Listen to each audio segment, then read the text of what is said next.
কোরবানি তিন শ্রেণীর মানুষের জন্য হারাম, নিষেধ। কোরবানি করবে না তারা। তিন শ্রেণীর মানুষ। এক শ্রেণীর মানুষ, যে সন্তান তার পিতামাতাকে ঘরে জায়গা দেয় না, এ সন্তানের জন্য কোরবানি হারাম, নিষিদ্ধ।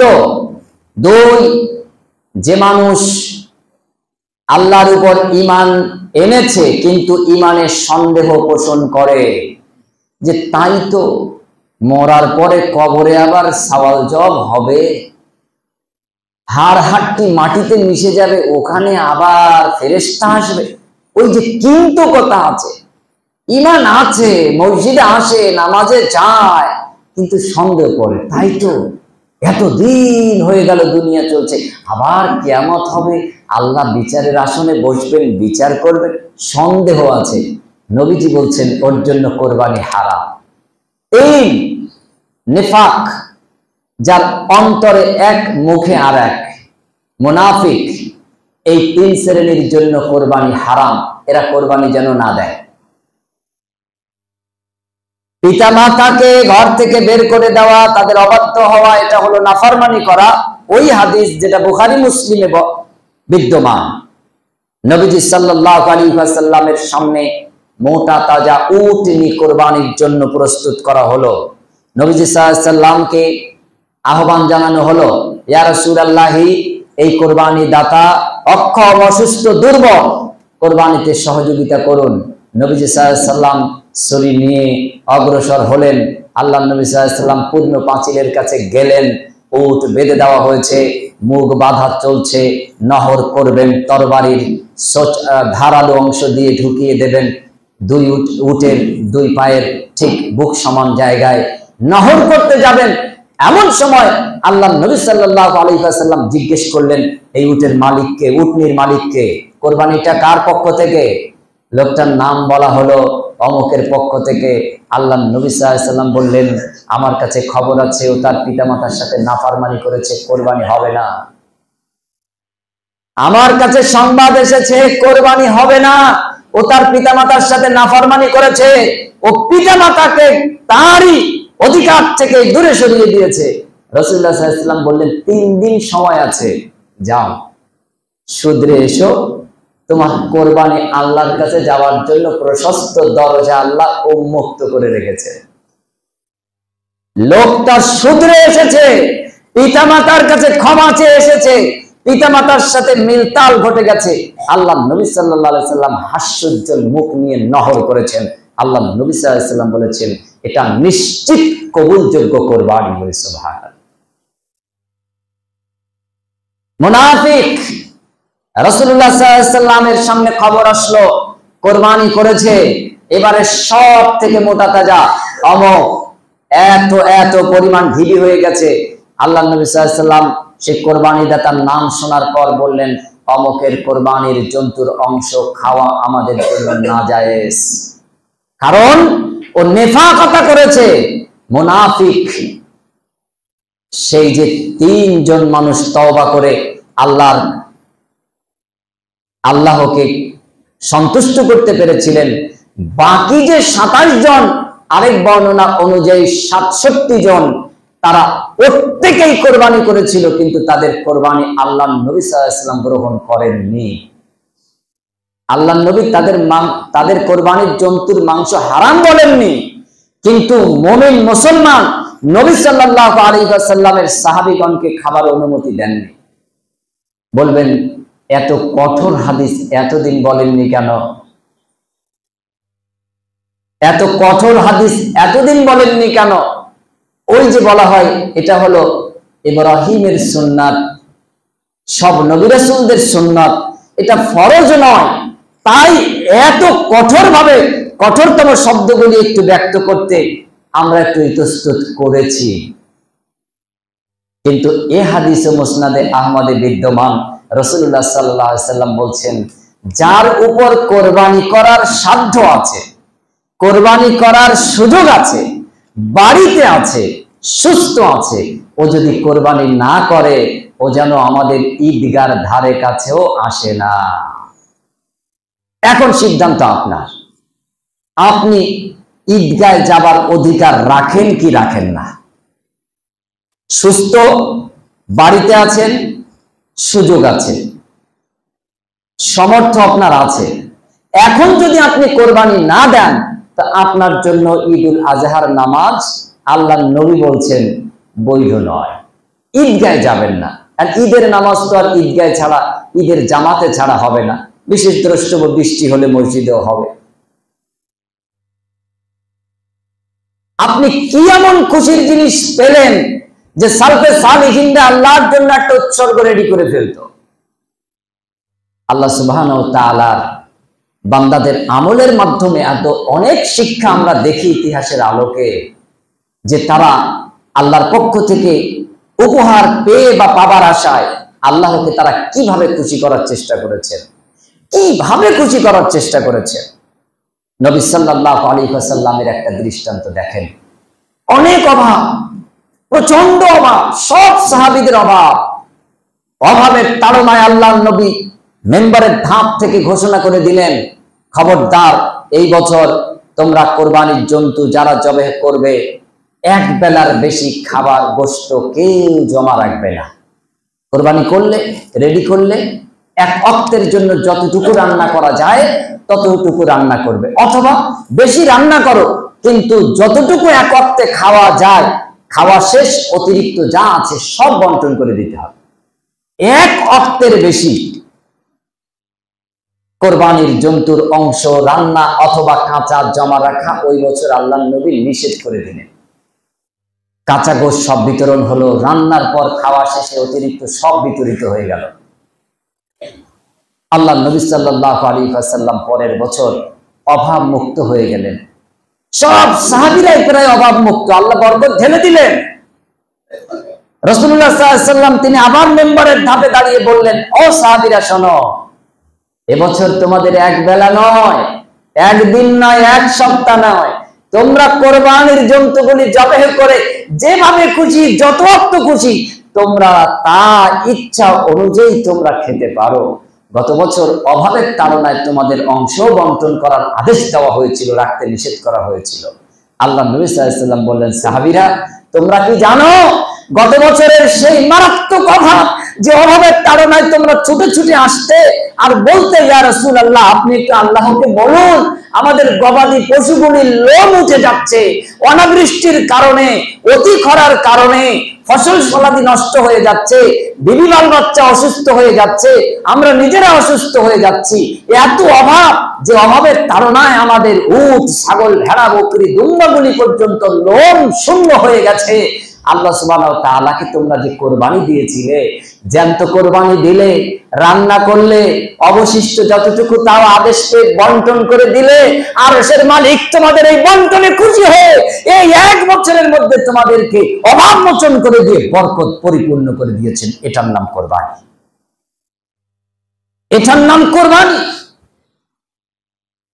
আপনি এক অংশ পেয়েছেন, কিন্তু আপনার পাশে একজন এসে দাঁড়িয়েছে, আপনি তাকে হাসি মুখে দিয়ে পাঠাতে পেরেছেন। আপনি যে কোরবানি করেছেন এরপর আরো কোরবানি করার সওয়াব আপনার মধ্যে বিদ্যমান। আল্লাহ আপনার জন্য বরকত ঢেলে রেখেছেন, শুধু দেওয়া আর আপনার নেওয়াটা অপেক্ষা। আল্লাহ দিয়ে রেখেছেন, শুধু নেওয়াটা অপেক্ষা, শুধু নেওয়াটা অপেক্ষা। নবীজি সাল্লাল্লাহু আলাইহি সাল্লাম বরকত দেখাচ্ছেন। আল্লাহ নবী সাল্লাল্লাহু আলাইহি সাল্লাম বিদায় হজ্জের ভাষণ যেবার দিলেন, এই বছর আল্লাহ নবী সাল্লাল্লাহু আলাইহি সাল্লাম 100 উট এবং উটনি, ছেলে মেয়ে উট মিলে 100 পিস রেডি। কোন সাহাবী যারা একটু দূর দূরান্তে বাস করে, সবাই খবর রাখে না, তারা হাসলো যে এবার তো কোরবানির সংখ্যা অনেক আছে না, কিছু কিছু মানুষ এত প্রাণী, এত বস্তু খাবে কে? ওরে যারা কোরবানি করছি, যারা কোরবানি করছে না ওদের বেশি হয়ে যাচ্ছে। কত চিন্তা আছে না এরকম, সব যুগেই এমন ছিল। দেখি মানুষের মাথা যত তার থেকে উট বেশি, গরু বেশি, বকরি বেশি। বলছে এবারে এত উট, এত কোরবানি খাবে কারা? বলছে আচ্ছা এই যে এক পা গুণে শেষ করা যাবে না, এত, এটা কার? বলছে মুহাম্মদ বিন আব্দুল্লাহ সাল্লাল্লাহু আলাইহি ওয়াসাল্লাম। বলছে আল্লাহর নবী আবার একটার বেশি কোরবানি করে? বলছে হ্যাঁ, তো প্রাণী, এত বস্তু খাবে কে? ওরে যারা কোরবানি করছি, যারা কোরবানি করছে না ওদের বেশি হয়ে যাচ্ছে। চিন্তা আছে না এরকম, সব যুগেই এমন ছিল। দেখি মানুষের মাথা যত তার থেকে উট বেশি, গরু বেশি, বকরি বেশি। বলছে এবারে এত উট, এত কোরবানি খাবে কারা? বলছে আল্লাহর নবী আবার একটার বেশি কোরবানি করে? ওমর বিন খাত্তাবের বেটা আব্দুল্লাহ বলল, এবার আল্লাহর নবী আমাকে দিয়ে দড়ি টেনে টেনে এই জায়গায় 100 পিস উট উটনি প্রস্তুত করেছেন, নামাজ শেষ করে নহর করা হবে। সুবহানাল্লাহ। আল্লাহর নবী সাল্লাল্লাহু আলাইহি ওয়াসাল্লামকে আল্লাহর নবীর পালিত পুত্রের আরেক সন্তান সে জিজ্ঞেস করছে, ওগো আল্লাহর নবী, আপনি কোন বছর তো এত কোরবানি করেন না, এবছর এত কোরবানি কিভাবে করছেন? আল্লাহর নবী হাস্যোজ্জ্বল মুখে জবাব দিচ্ছেন, শোনো, আল্লাহ সুবহানাহু ওয়া তাআলা গত বছরের অভাবের বছরে যে কোরবানি আল্লাহকে আমরা সবাই মিলে কম বেশি উপহার দিয়েছি, তার বরকতে আল্লাহ সুবহানাহু ওয়া তাআলা আমাদেরকে এই তৌফিক দান করেছেন। সেই যে বরকত, আল্লাহর নবী সাল্লাল্লাহু আলাইহি ওয়াসাল্লাম বরকতের দোয়াও দিলেন। অনেক মুহাক্কিকগণ বলছেন সেই কোরবানির বরকত কিয়ামতের পূর্ব মুহূর্ত পর্যন্ত উম্মতে মুহাম্মাদের উপর বরাদ্দ আল্লাহ করে রেখেছেন। এত কোরবানির বরকত, প্রতিটি বছর কোরবানির সংখ্যা বাড়বে, বই কমবে না। যত অভাব আসুক, যত অনটন আসুক, যত প্রতিবন্ধকতা আসুক, ইনশাআল্লাহ এটা বাড়তেই থাকবে, কমবে না। এর মধ্যে আরেকটি বরকত আছে, যে জন্তুগুলি আমরা কোরবানি করি, এই জন্তুটা একটা প্রাণী। একদিন যদি 5 কোটি প্রাণী জবেহ করা হয়, তাহলে তো এর বংশ নির্মূল হয়ে যাওয়ার কথা, এর বংশ নির্মূল হয়ে যাওয়ার কথা। এমন অনেক প্রাণী আছে, অনেক পাখি আছে যেগুলি নির্মূল হয়ে গেছে, বিলুপ হয়ে গেছে, নেই, অথচ ওগুলি খাওয়া হয় না, মারা হয় না। কিন্তু এই যে ছাগল, ভেড়া, দুম্বা, উট, গরু ইত্যাদি, এই যে কোরবানি জন্তু যেগুলি, এগুলি সারা বছর খাওয়া হয়। কোরবানির দিন বিশেষ উৎসবে সংখ্যায় অনেক পরিমাণ এটা আমরা উৎসর্গ করি, জবেহ করি। তারপরেও দেখেন এটা কি কমে না বাড়ে? আল্লাহু আকবার। আপনার কোরবানিটা কত মর্যাদাবান, একটু এভাবে হিসাব করলে আপনি পেয়ে যাবেন যে আল্লাহ এর মধ্যে এত বরকত দিয়ে দিয়েছেন যে দৈনিক সারা বছর যদি এ ধরনের কোরবানির সংখ্যা অনুপাতে এগুলিকে জবেহ করে বিসমিল্লাহ আল্লাহু আকবার বলে খাওয়া হয়, আহার করা হয়, তারপরেও আল্লাহ সুবহানাহু ওয়া তাআলা এগুলিকে বিলুপ করবেন না। এর মধ্যে আল্লাহ বরকত বরাদ্দ করে দিয়েছেন।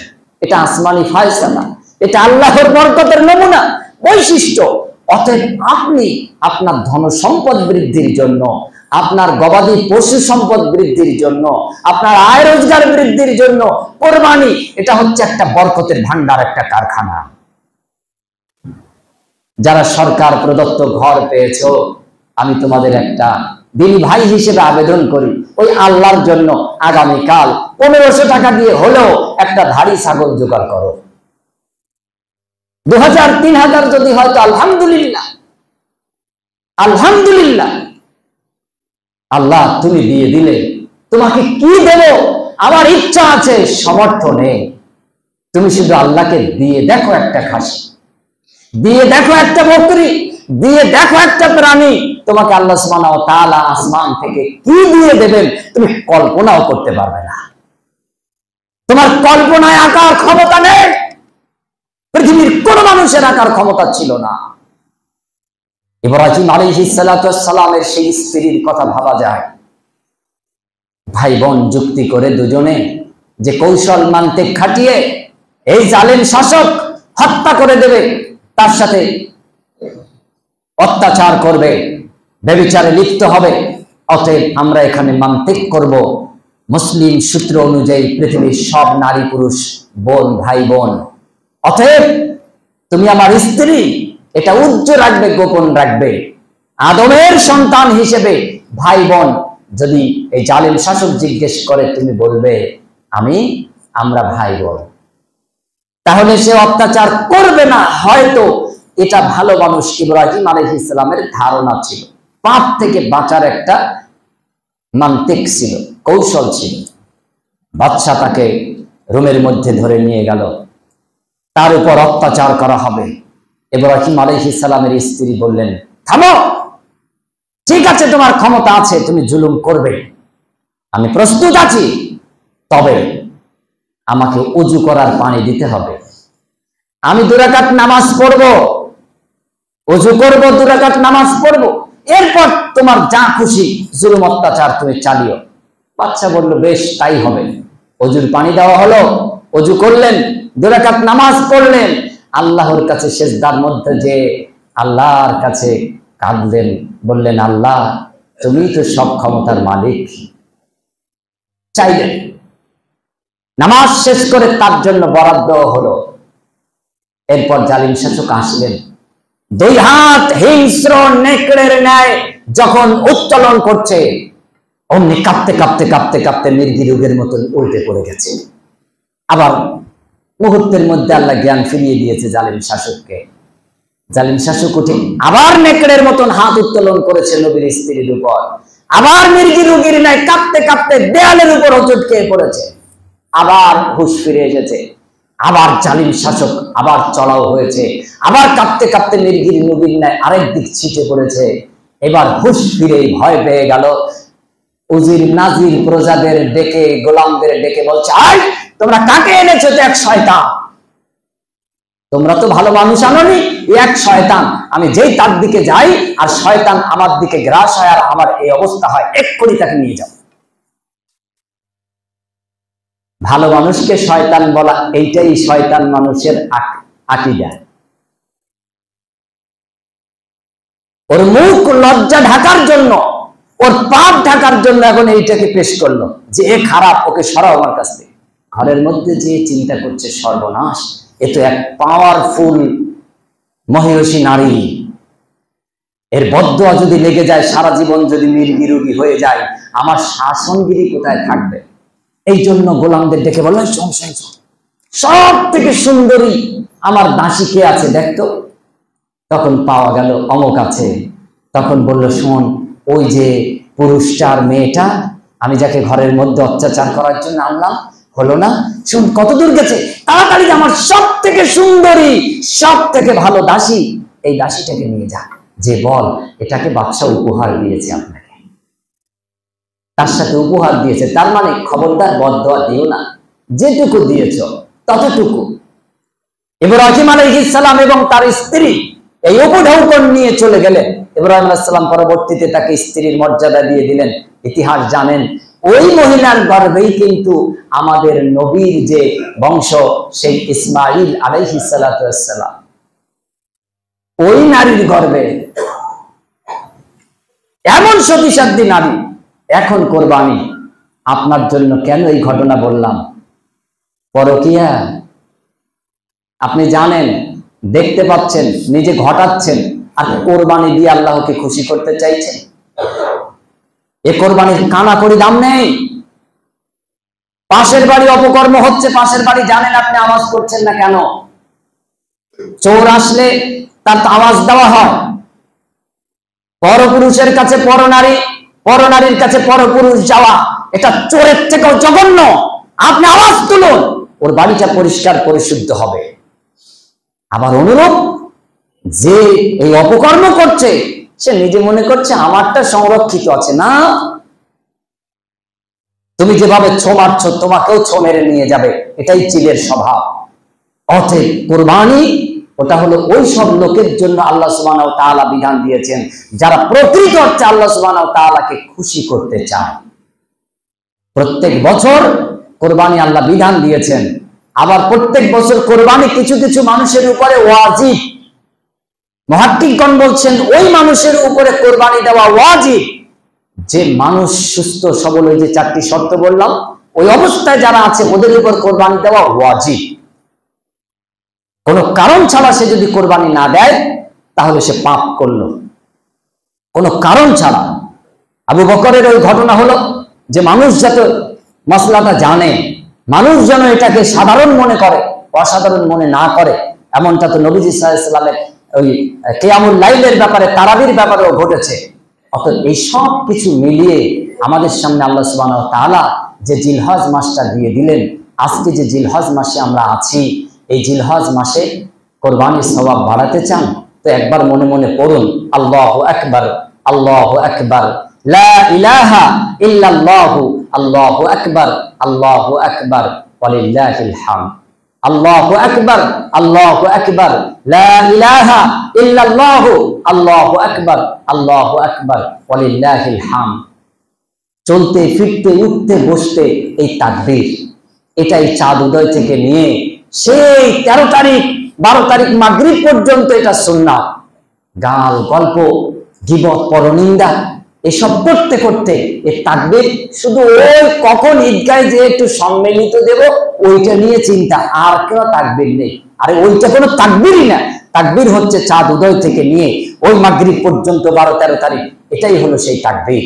অতএব এতেও কিন্তু আপনার কোরবানির সওয়াব বৃদ্ধি হচ্ছে, বাড়ানো হচ্ছে, বাড়তেই থাকছে, যেন আমরা প্রকৃত অর্থে কোরবানি দাতা হতে পারি, আল্লাহকে খুশি করার জন্য, আল্লাহর কাছ থেকে কিছু পাওয়ার জন্য, অথবা কিছু পেয়েছি আরো বৃদ্ধি করার জন্য আমরা যেন কোরবানিকে সর্বোৎকৃষ্ট উৎসর্গ হিসেবে উপস্থাপন করি।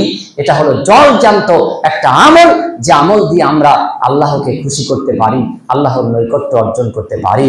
এবছর আশা করি 50টা ছাগল পাড়ায় কোরবানি হবে ইনশাআল্লাহ। আল্লাহ তুমি আরশ থেকে আমাদেরকে কবুল করো।